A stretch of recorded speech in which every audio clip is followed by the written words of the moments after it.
Fue la década del despegue de la tecnología, creando un teléfono sin disco para marcar, un reloj que no hacía tic-tac y una cámara que captaba el gran salto de la humanidad usando la misma energía que consume una lucecita navideña. Descubra el secreto que oculta el capó de este Mustang y el interior de los juguetes que han dejado un legado imperecedero. A continuación, la tecnología de los 60 en Maravillas Modernas.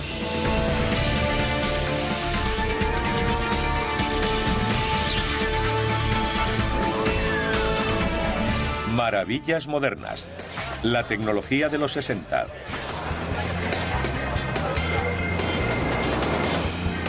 En palabras de la generación que los definió, los 60 fueron geniales. Si hay un artilugio que atrape el espíritu del momento en una botella, es este icono psicodélico, la lámpara de lava. Parte de su atractivo, entonces y ahora, es que la empresa fabricante no divulga su contenido.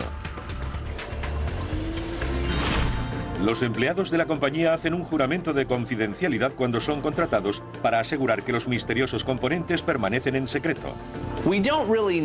No sabemos lo que tiene en su interior porque es un secreto celosamente guardado. Sí sabemos que las dos sustancias tienen una densidad muy parecida. Una de ellas es cerosa y la otra líquida. Al abrirla, podemos separarlas y ver las diferencias.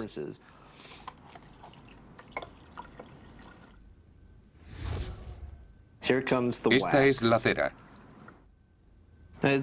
Ya ha empezado a endurecerse.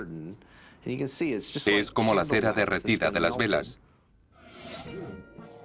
La clave del movimiento de las burbujas es la bombilla de la base.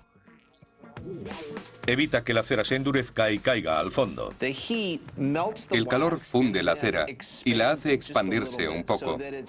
Así es menos densa que el líquido que la rodea y puede subir. Cuando va llegando a la parte superior se enfría, se contrae un poco, se hace más densa y cae al fondo. El proceso de calentamiento y enfriamiento, de expansión y contracción, es lo que le da ese aspecto fascinante e increíble. Mientras la lámpara de lava ponía de moda las burbujas de cera caliente, otra novedad de los 60 hacía grandes los coches pequeños. La locura de los coches de slot comenzó en los años 60 con 2 circuitos comerciales. Pero en 1968 ya eran casi 5.000. Algunos eran como boleras. Recuerdo que competí en uno de 9 pistas. Los primeros aficionados al slot, como Ed Harris, construían sus propios circuitos e incluso sus coches. Los montábamos a partir de maquetas estáticas.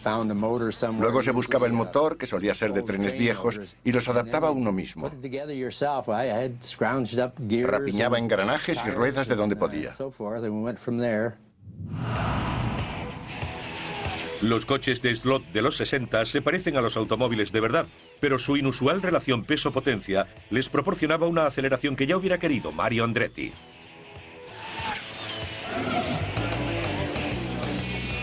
El slot es el deporte de motor más rápido del mundo.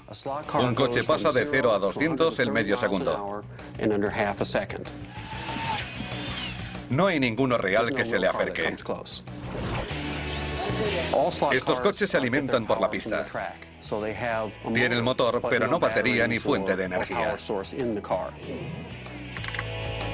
Apretando el gatillo del mando se consigue que la corriente eléctrica pase de la fuente de alimentación a la pista. De ahí, los raíles pasan la electricidad al motor. Cuanto más se apriete el gatillo, mayor es la corriente y la velocidad que cobra el coche. Se podría decir que es como conducir de verdad. Llegas a una curva, reduces, mantienes la velocidad y luego aceleras para salir. Aprietas demasiado y te sales. Y si no aceleras, te pasan. A finales de los 60, los coches de slot habían alcanzado su cima. Había miles de circuitos por todo el país, pero el interés empezó a disminuir. Los fabricantes buscaron otro modo de atraer a los pilotos y fabricaron el Thingy. Era un coche con mucho estilo que podía atraer a la juventud y a los aficionados. Aquí tenemos algunos ejemplos. El Asp de Classic, el Gamma Ray de Classic, el Garvin y un AMT. Fueron muy populares, especialmente entre los niños. De hecho, el Manta Ray de Classic fue el más vendido de todos los tiempos. Pero no gustaron a los que tenían reproducciones hechas a mano. Eso dividió a la industria y empezó el declive. A finales de los 60, la locura del slot estaba en las últimas. Pero la década produjo otros juguetes tan duraderos que ahora están en plena madurez. Incluyendo el favorito de todos, el Telesketch. Sus orígenes se remontan a finales de los 50, cuando el inventor André Cassagne ideó un artilugio en su garaje de París al que llamó la pantalla mágica. Etch-a-Sketch, the toy you'll never tire of. En 1960, la Ohio Art Company lo llevó a Norteamérica con el nombre de Etch-a-Sketch, vendiendo millones de unidades. Fue muy popular en los años 60 porque todo el mundo estaba loco por la televisión. Era un juguete que estaba en el mercado, tenía forma de pantalla y los niños podían dibujar en él. Fue uno de los primeros juguetes que se anunció en televisión. El diseño de la pantalla con dos botones ha permanecido sin apenas cambios desde su aparición. Para ver lo que hay dentro, podemos quitarle la tapa. Es muy sencillo. Hay una aguja que va retirando el polvo en el cristal para dibujar. Tiene un par de guías. Es la esencia de un plotter. Y luego está el ingrediente mágico que nos permite borrar, una mezcla de cuentas y polvo de aluminio. El polvo de aluminio se pega al cristal porque se adhiere a todo. Es un material muy pegajoso. Los mandos a derecha e izquierda permiten dibujar en horizontal y vertical. La mayoría hemos llegado a dominar las escaleras, quizá incluso una casa. Pero artistas de Telesketch como Christophe llevan su destreza a un nivel artístico.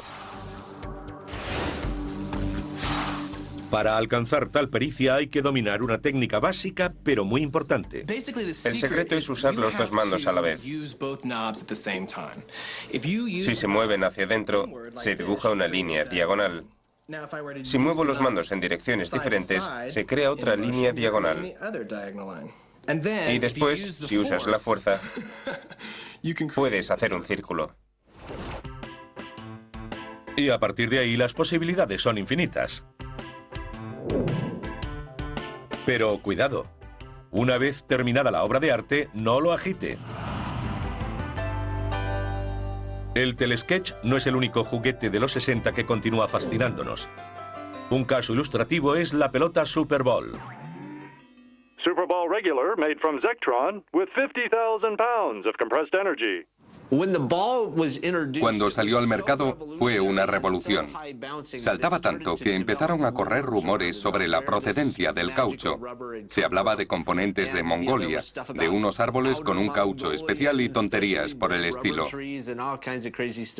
La gente se preguntaba si contendría algún tipo de muelle mágico en su interior que la hacía botar tanto. Pero si la cortamos por la mitad con un cuchillo, vemos que solo está compuesta de goma sólida.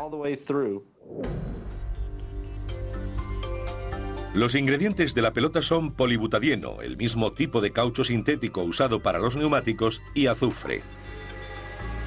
La mezcla se inyecta en un molde, se calienta a 160 grados y se somete a presión muy alta para que las moléculas de azufre se entrelacen con las cadenas de polibutadieno.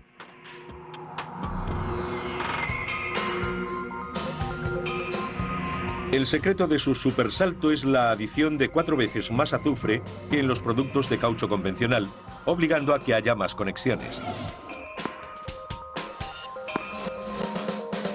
Esto hace más resistente la pelota, permitiéndole rebotar al 92% de la altura desde la que cayó.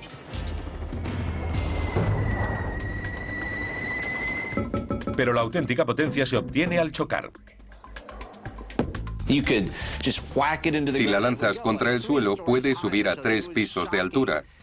Lo que más impresiona es lo que bota, y fue lo que más llamó la atención en su época. Se vendieron millones de unidades porque nunca había habido una pelota como esta en la historia de la humanidad. Era una superpelota. Aunque los niños disfrutaron de muchos juguetes nuevos en los 60, la década no fue solo diversión.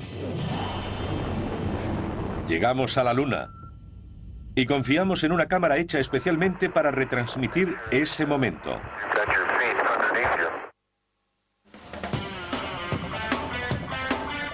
La llamamos de todas maneras, desde tele a caja tonta. Pero muchos estamos totalmente enganchados a la televisión. Nuestra obsesión tiene sus raíces a principios de los años 60, cuando el medio se abrió hueco en el 90% de los hogares estadounidenses. Influyó en todo, desde nuestras compras hasta la política. El debate entre Nixon y Kennedy tuvo un efecto importante en los resultados de las elecciones, por la imagen que dio Nixon en comparación con la de Kennedy.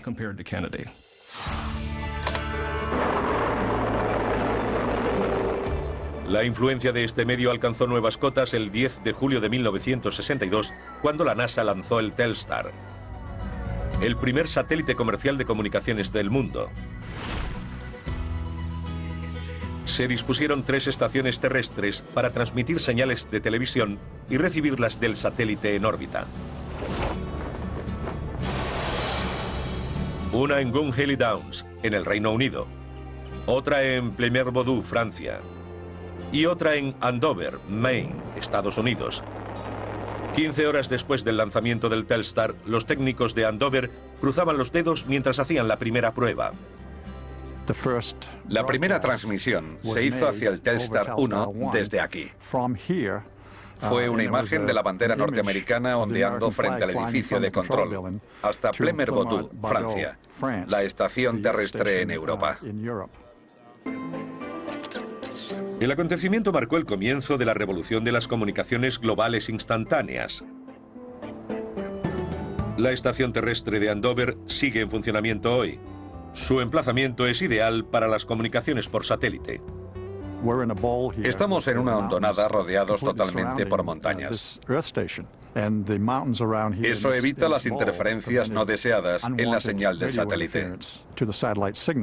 Estamos en la parte nororiental de Estados Unidos, lo que nos da una mayor cercanía a Europa para las comunicaciones.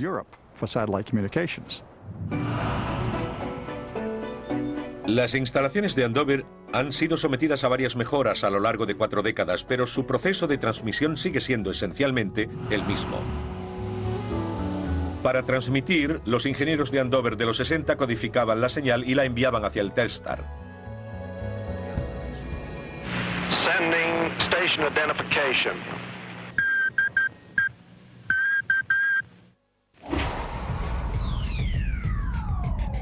El Telstar hacía una órbita elíptica entre 1.000 y 5.600 kilómetros sobre la Tierra. Estaba equipado con antenas que recibían las señales. El satélite las amplificaba 10.000 millones de veces y las transmitía a una de las otras estaciones terrestres. Los técnicos de esas estaciones podían mover su antena para optimizar la conexión. En la época del Telstar, la antena que se usaba era muy grande y móvil. Tenía que rotar sobre un eje y moverse por un rail para ir siguiendo el satélite por el cielo.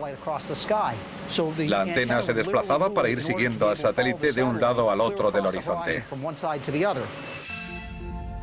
La órbita elíptica del Telstar hacía que el satélite solo pudiera transmitir 20 minutos cada 2 horas y media. Hoy la mayoría de los satélites de comunicaciones tienen órbitas geosíncronas que se ajustan a la velocidad de la rotación de la Tierra y permanecen fijos sobre un punto determinado, permitiéndoles transmitir 24 horas al día. Cuando nuestro televisor capta esas imágenes, damos por hecho que las vemos en color. Pero durante los años 60, la mayoría eran pantallas de blanco y negro. La televisión en color, como la conocemos hoy, se inventó en los años 50. Los primeros aparatos se vendieron al público en 1954, pero no tuvieron mucho éxito. Había varias razones. Por un lado, la tecnología era rudimentaria. Los aparatos no eran buenos. Las cadenas no hacían muchos programas en color porque era caro y tenían pocos espectadores. A mediados de los 60, la televisión despegó porque se solucionaron muchos problemas técnicos. ¿Cómo funcionaba la televisión en color? Quizás se sorprendan al saber que la señal analógica codificada transmitida por las cadenas y las estaciones locales no era en color. El color en la pantalla, entonces y ahora, se hace interpretando frecuencias de onda en el interior del receptor. La señal de televisión llega a las conexiones de la antena. Va al sintonizador que está localizado en el interior, donde se selecciona el canal. La señal es procesada por estos circuitos que crean la señal en blanco y negro. Esta placa extrae la señal de color rojo, verde y azul. Posteriormente se envía al tubo de imagen. Aquí tengo otro tubo en el que hay 3 cañones de electrones, uno para cada color. Estos cañones disparan rayos de electrones a la pantalla. Los rayos pasan a través de una máscara, una placa punteada con miles de agujeros. Detrás de estos agujeros hay un grupo de 3 fósforos, sustancias que emiten luz cuando se excitan, una por cada color. Cuando los rayos de electrones los alcanzan, se encienden. Si todos lo hacen al mismo tiempo con la misma intensidad, producen un punto blanco. Si se apagan, producen un punto negro. Las combinaciones de los distintos grados de intensidad crean todos los colores.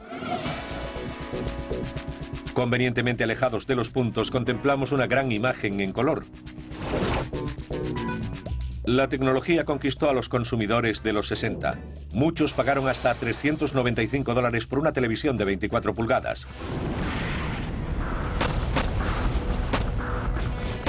Tenían más detalle, había más que ver, era más gráfica. En las imágenes de la guerra de Vietnam, la gente podía ver la sangre en color.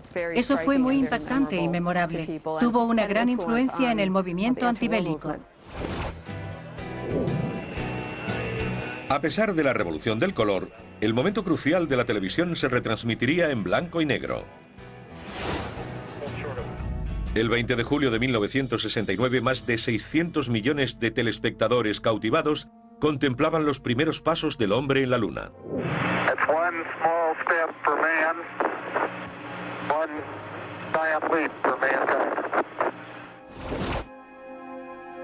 Fue un logro que requirió un salto tecnológico sin precedentes. Comenzó cuando a Stan LeVar, un ingeniero de la Westinghouse, se le encomendó una tarea aparentemente imposible.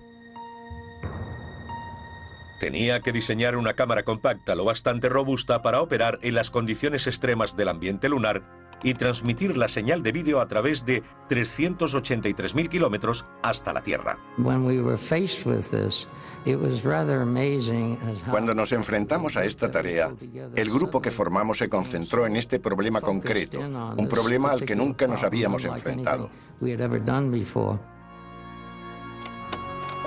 LeVar y su equipo tuvieron que hacer una cámara lo bastante sencilla para que los astronautas pudieran manejarla con los trajes espaciales, y lo bastante robusta para soportar temperaturas extremas de 121 grados hasta 156 bajo cero.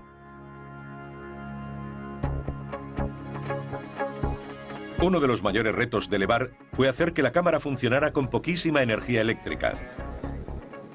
Los jefes del proyecto de la NASA querían destinar toda la energía posible a otros equipos más importantes. Limitaron la cantidad de corriente que podíamos usar en la cámara a 7 vatios. Ese es el consumo de una bombilla de árbol de Navidad. Esta restricción también limitó el ancho de banda de la señal emitida a solo 500 kHz, la octava parte del de una señal convencional.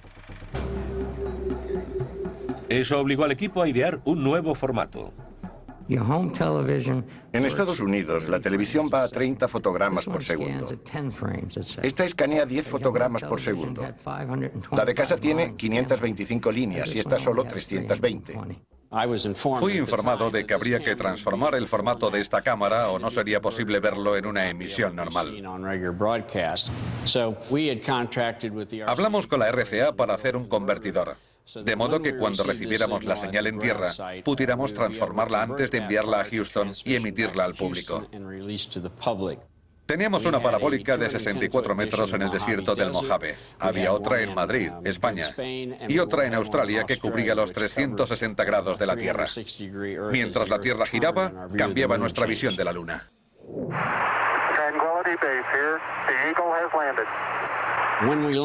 A los 30 minutos del alunizaje, más o menos, nos dimos cuenta de que la televisión, que estaba bien si la tenías, pero que no era necesaria, se había convertido en imprescindible.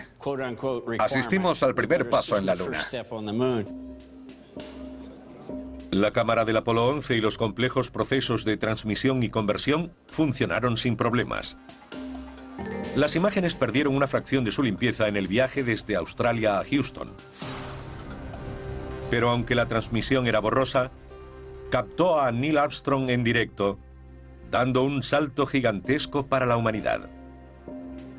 Irónicamente, la NASA ha perdido las cintas de la señal más limpia captada en Australia. Lo único que queda es esta imagen filmada del monitor australiano por un técnico en la estación repetidora. Pero la cámara lunar ha tenido un impacto perdurable, mejorando la tecnología de la televisión. La televisión de los 60 también nos trajo el coche que conquistó la década. Una belleza que muchos ejecutivos de la Ford no querían hacer.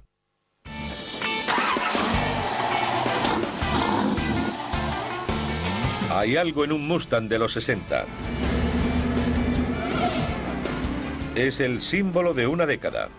Más de 40 años después de su nacimiento, esta leyenda de la industria automovilística norteamericana sigue teniendo la capacidad de atraer las miradas y provocar envidias. Todo el mundo quería tener uno, y por eso muchos lo siguen teniendo. A principios de los 60, el director general de la Ford, Lee Iacocca, se dio cuenta de que la generación de la explosión demográfica estaba llegando a la mayoría de edad. Un mercado sin explotar que pugnaba por tener un coche propio. En 1964, Ford presentó el Mustang. Fascinó a Estados Unidos. Todo el mundo quería un Mustang. Todos querían ser vistos en un Mustang. En los 2 primeros años vendieron más de 1 millón de coches. Las ventas del primer año establecieron un récord. Ningún otro se vendió tanto. Era el coche adecuado, con el precio justo, en el momento perfecto. Y era precioso.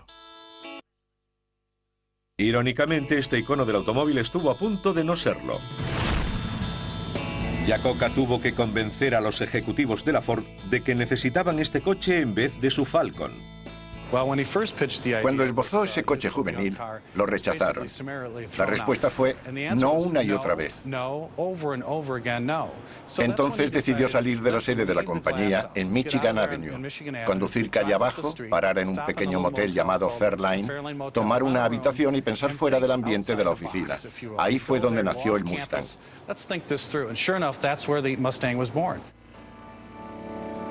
Aunque el equipo de diseño de Iacocca desarrolló una idea nueva, también usó el aburrido Falcon como punto de partida.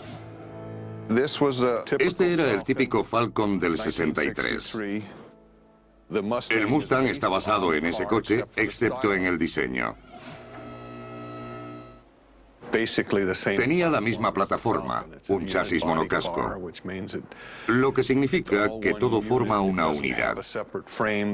No hay un bastidor separado al que se fije el chasis.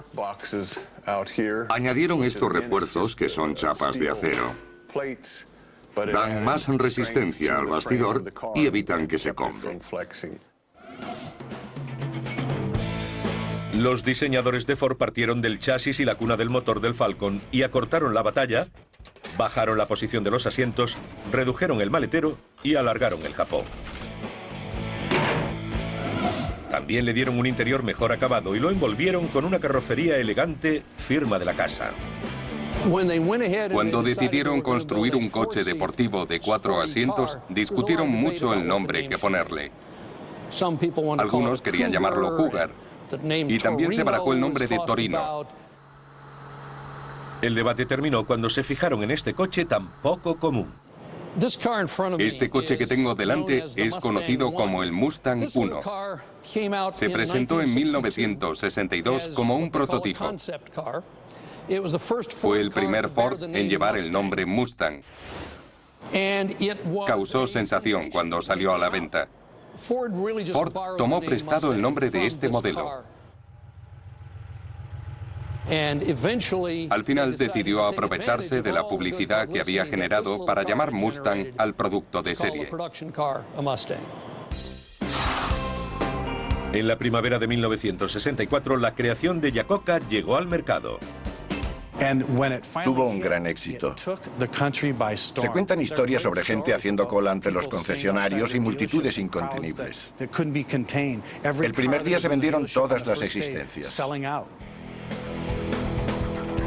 Con un precio de $2.500, el Mustang atrajo a todo el mundo. Se podía comprar con techo normal, deportivo o descapotable. Una de las claves del éxito del Mustang fue que se podía personalizar. Hoy es muy difícil encontrar dos exactamente iguales. Cualquier coleccionista de Mustang clásicos nos dirá lo mismo. Este es un descapotable del 66. Tenía el extra de la dirección asistida. Lo más curioso es que tiene aire acondicionado. No suele encontrarse como equipo opcional en los descapotables. Este es un deportivo del 67. Tiene un extra curioso. Los aficionados al esquí pueden abrir el maletero y pasar los esquís por este espacio que comunica con el asiento trasero. Este es un GT del 68. Tiene un motor de alto rendimiento con 4 velocidades. El acabado interior es de lujo con maderas. Lo he restaurado por entero. Incluso había uno para conductores que exigían algo más bajo el capó. Este es un GT 350 del 66. Carroll Shelby cogió el Mustang normal del 65 y mejoró su rendimiento. Le hizo unas cuantas modificaciones que no eran habituales en un modelo normal con techo deportivo.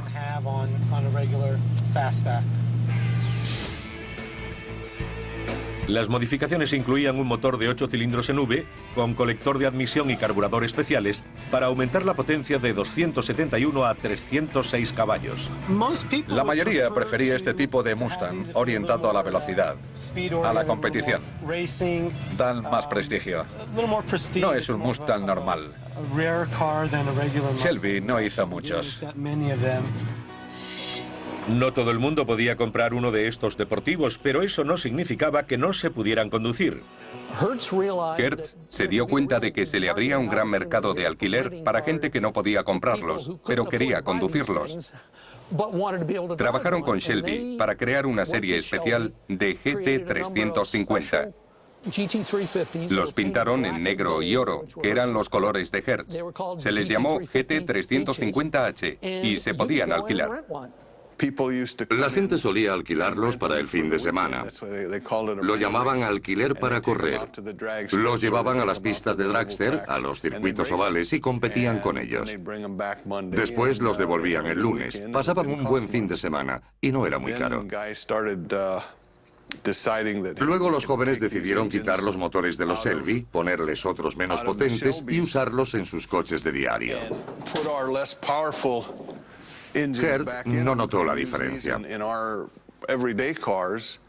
No eran aficionados a los coches, solo estaban en el negocio del alquiler. Ahora se puede alquilar el deportivo, ya que Hertz vuelve a ofrecer el Shelby a sus clientes. Lo que el Mustang hizo por la industria automovilística de los 60, esta maravilla con botones lo haría por las comunicaciones. Y este reloj por la puntualidad.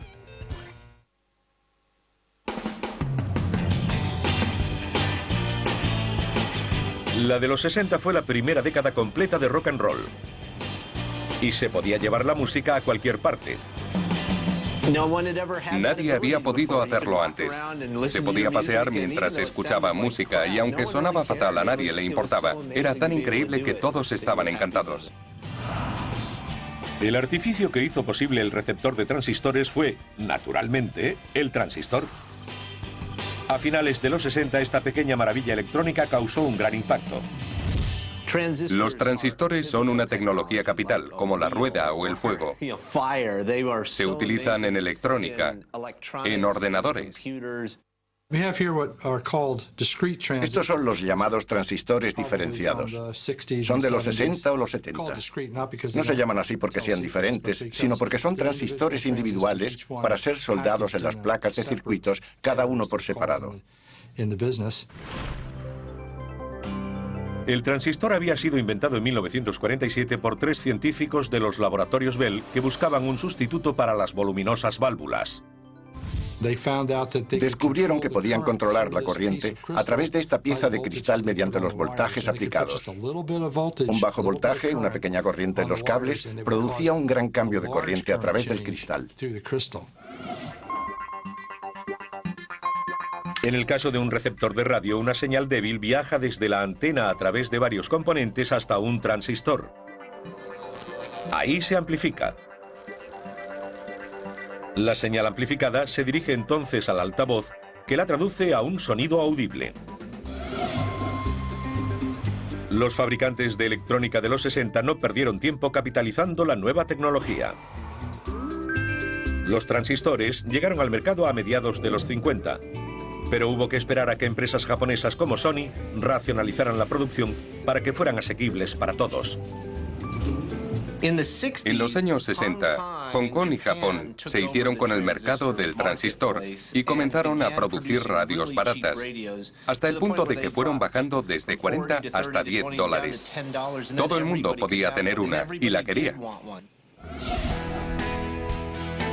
Mientras los transistores cambiaban nuestras radios en los años 60, hicieron lo mismo con otra necesidad electrónica: el teléfono. Hasta 1964 los teléfonos tenían un disco giratorio de pulsos, donde una serie de pulsos correspondían a cada uno de los dígitos del aparato. Los visitantes de la Exposición Universal de Nueva York de 1964 tuvieron la oportunidad de asistir al preestreno de los teléfonos de tonos. Hi, this is the Bell System's new touch-tone dialing. With this indicator, you see how many seconds you save the new way. Let's try it. Okay, I'll race you. Ready? Go. Tuvieron un éxito inmediato y sentaron las bases del futuro del mercado telefónico. Cuando se probaba el teléfono de tonos, ya no se quería volver al de pulsos porque era muy lento. Había que mover el disco y esperar. Si marcabas un 0, se eternizaba. Tardaba mucho. El dedo y la paciencia necesitaban un descanso. Es un teléfono sencillo. Cuando se pulsa una tecla, se genera un contacto entre dos piezas de metal que hay aquí. Este contacto va unido a un productor de tonos. En esta fila hay 4 y 3 en esta. Cuando se pulsa la tecla, se combinan 2 tonos separados y eso es lo que se envía a la línea. La razón de que usaran 2 tonos es que no querían captar la voz, silbidos o ruidos del entorno que tuviera que interpretar el sistema.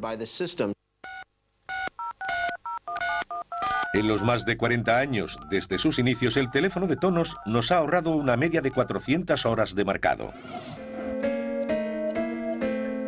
Las innovaciones en los 60 no solo revolucionaron el modo de llamar por teléfono, también cómo medimos el tiempo.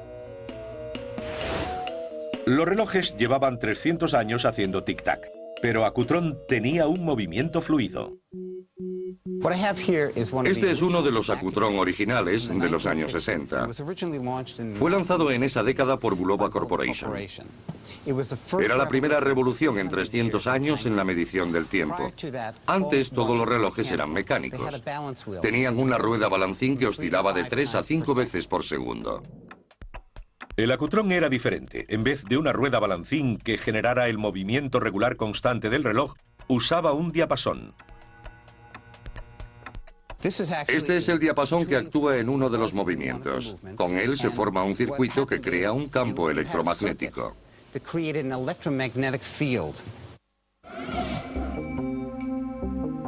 El campo electromagnético creado por bobinas de cobre hacían vibrar los imanes del diapasón 360 veces por segundo. Con cada oscilación, una varilla metálica fijada al diapasón avanzaba y retrocedía, haciendo girar a una rueda dentada. El diapasón no era nuevo en la medición del tiempo. En 1866 hubo una patente expedida a nombre de Breguet que usaba un diapasón en el mecanismo. Pero hasta que no apareció el transistor, no se pudo acoplar en un reloj de muñeca. Los ingenieros de Bulova habían empezado a trabajar en el desarrollo de un reloj de pulsera electrónico en 1953. Tras años de esfuerzo, Bulova presentó el Accutron en octubre de 1960. Este fue uno de los modelos más populares, el 214 abierto. Se llamó Spaceview. Los joyeros sugirieron que lo hiciéramos sin esfera. Cuando les mostramos la tecnología en un prototipo, ellos dijeron que sería genial poder enseñarla a los clientes para explicarles su funcionamiento. Los consumidores adquirieron más de 4 millones de unidades, hasta que la producción de Accutron cesó en 1977. Sorprendentemente, siguió atrayendo a compradores mucho después de que la tecnología de cristal de cuarzo, con su capacidad de oscilar más de 32.000 veces por segundo, lo hubiera superado en precisión. A la gente le encanta el Accutron por ser un objeto histórico y además es coleccionable. Los 60 se agotaban.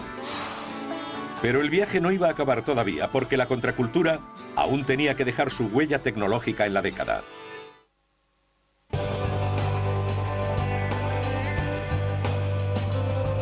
Entre sus muchas características, los 60 tuvieron un sonido propio. Un sonido que expresaba la rebelión de una nueva contracultura, que se sentía libre para expresarse, liberarse y dejarse llevar.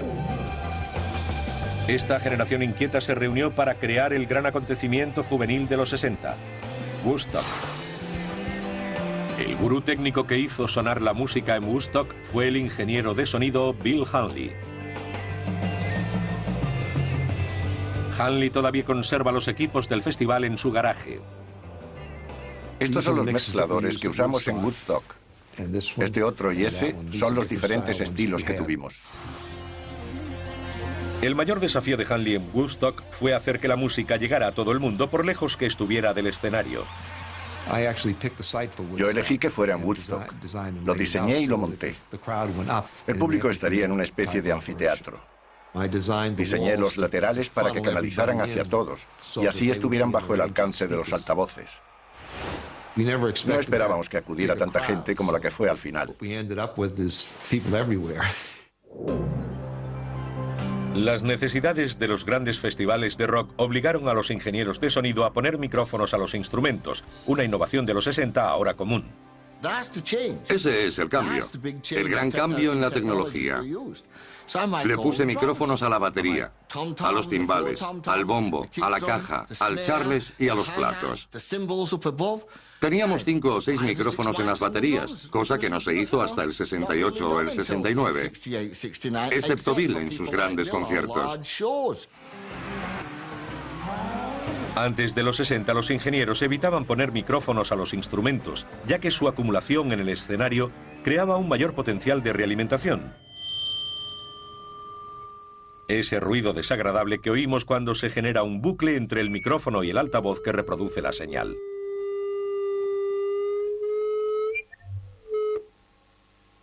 Pero la solución al problema llegó con la introducción de la familia de micrófonos Shure Unidyne 3 en 1959.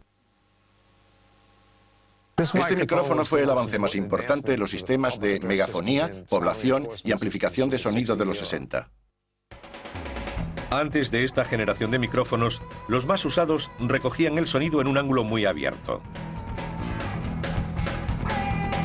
Pero este nuevo modelo lo hacía en un ángulo más estrecho desde la punta. Es como un árbol de Navidad boca abajo. Si la gente habla por aquí, se recoge bien el sonido. Si lo hace por el otro lado, apenas capta nada. El diseño compacto icónico con sus innovadoras cámaras acústicas proporcionaba un control incomparable de la realimentación. Los ingenieros podían poner numerosos micrófonos en el escenario y usar enormes altavoces para amplificar el sonido, fomentando el auge de los conciertos de rock y festivales tal como los conocemos hoy.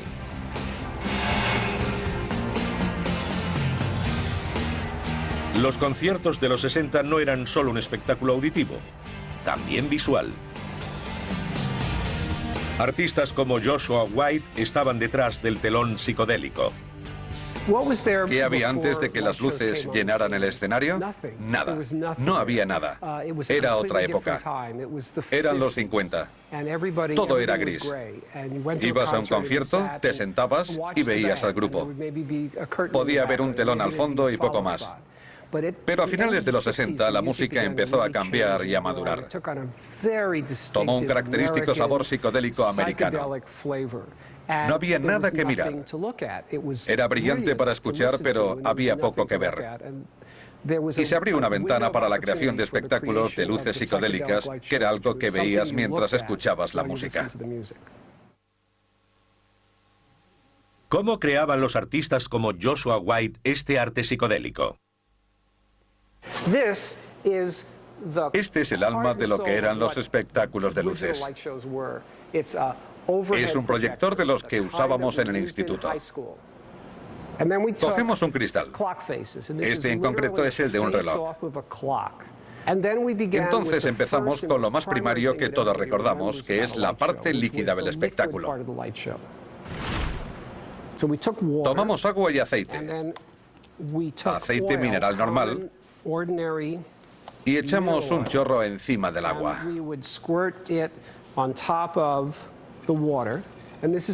Este es el gran secreto de las luces psicodélicas.